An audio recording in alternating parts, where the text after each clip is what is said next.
Kain, mabangis, makinis, manipis, minsan, madungis, pero masarap. Mwah! Ikis. Sexy time na. Sexy Mega! Happy solid Tuesday morning sa mga yes friend kong Tuesday pa lang. Pero pagod na. I feel you. Pinag-usapan namin kanina ni Rico Paniero, parang ang tagal-tagal. Parang ano ba yan? Tuesday pa lang. Ang dami na nangyari, ang dami ko ng pagod, ang dami mo ng pagod. Actually, ang pagod natin noong 2025 pa yan. Hindi pa napapawi ng sandamakmak na holiday at bakasyon at weekends at day off. Ay, eto na naman, bumangon, nagbihes, na traffic, late sa work, na haggard. Pero syempre tuloy pa rin, work pa rin tayo ngayong araw ng Tuesday. Magandang umaga. Sexy Mega na po ang inyong kasama all throughout hanggang mamayang tanghali. Para sa mga nasa kalsada, wag na kayong magmadali. Late ka na eh. Diba? May mga ganun. Nagmamadali ka pate. Late ka na. Wala na kahit magmadali ka. Bilisan mo ng lakad. Magalit ka sa driver mo na nagpagasolina pa siya. Uy, may panggasolina. I mean, alam mo yun, nagpagasolina pa siya, inikot ka pa niya kung saan-saan.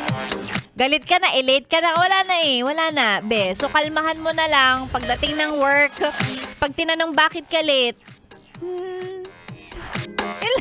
walang naisagot, yun po eh. Mag-sorry ka na lang. Ganun talaga.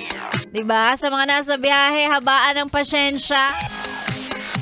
Marami pa bang nagbabiyahe ngayon? Feeling ko marami ng nag-a-adjust na kung pwedeng work from home na lang sila, no? Para hindi na kailangan lumabas kasi nga nagbabadya yung sobrang taas ng oil price hike. So mas maraming pipiliin na nasa bahay na lang o di naman kaya tatakbo na lang daw sila papasok ng work. Mag-i-e-bike o kaya magbabike. Ganun. O, diba? So, hindi ako sure. Siguro mababawasan ng very light yung traffic sa mga darating na araw, lalong-lalo na kapag umaray na ang mas maraming tao sa taas ng gasolina. So, sa mga nasa biyahe po ngayon, ayan, habaan po ang pasensya natin. Kung matraffic, hayaan nyo ngayon lang yan. Sa mga susunod na araw, tingnan mo, mababawasan yan. Mga EV na lang ang nasa sasakyan. Nasa kalsada. Kasi hindi sila naggagas eh. Charge lang sila. O, hindi kayo na? Ayan, sa mga nasa bahay, magandang umaga po. Ayan, sa nasa bahay na, wag naman nating sabihin na pag nasa bahay, tambay lang. Pwede namang nasa bahay kasi nga nasa bahay yung trabaho niya. O, diba? Nasa bahay kasi nagbabantay ng bahay. Mga bata, ganun. O, huwag mo sasabihin sa akin na porque nasa bahay, madali lang. Ahoy, ang hirap kaya magbantay, mag-ayos ng bahay, maglinis, mag-alaga ng mga bata. Mahirap yun. Ayan, so sa mga nasa bahay, magandang umaga. Sa mga nasa palengke, saan pa? Sa terminal. Saan? Ano pa? Dami. And syempre, pati sa mga yes friend natin nakikinig all over the world. Taray, pang international ang beauty natin. Ayan, meron. May mga nakikinig sa atin sa ating live stream, sa ating website, sa ating app, Yes FM mobile app. Ayan, magandang umaga po sa inyo. Sexy Mega na po ang inyong kasama hanggang mamayang tanghali. Sa mga katulad kong nangangailangan ng pera, wag nyo na pong itangge. Pare-pareho naman tayo dito. O, eto na agad para sa inyo. ACS! ACS! ACS! Ang bilis, 'di ba? Syempre, yan ang pinakakailangan natin. Kailangan natin ng pera para at least makapagpadagdag ng gasolina or at least para may laman yung wallet kasi ang sweldo natin sa Friday pa. Ang tagal. Ang tagal. Gusto ko na magsangyup. Sangyup talaga.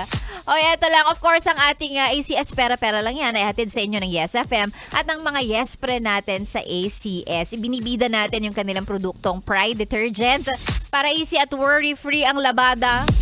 Mag-Pride Detergent ka. Ganon. Ito na, napakasimple lang ng kailangan ninyong gawin. Sagutin ang ating tarantanong ngayong araw na ito. Isa ng tamang sagot sa ating Facebook page, DJ Megan Yes FM. At samahan ng dasal na sana ngayong araw ng Tuesday, ikaw ang manalo sa araw-araw na ginawa ni Lord na sumasali ka. Sana ngayong Tuesday, ikaw na. Pangalan mo na ang lumabas sa roleta. Kaya naman ang ating katanungan ngayong araw na ito ay... Kung sa USA ay Washington DC, taray, pang matalino yung tanong. Sa Japan ay Tokyo, ano naman ang capital city ng Pilipinas? Ang tamang sagot po ay isend sa ating Facebook page, DJ Megan Yes FM. Tingnan natin kung sino ang maswerteng mananalo ng 500 pesos ngayong araw ng Tuesday. Sana ako. Ay, hindi pala ako pwede sumali. Ikaw pala, sana ikaw. Sexy Megan po ang inyong kasama para sa programang Chillax 101. Dito lang sa 101.1 Yes FM. Solid!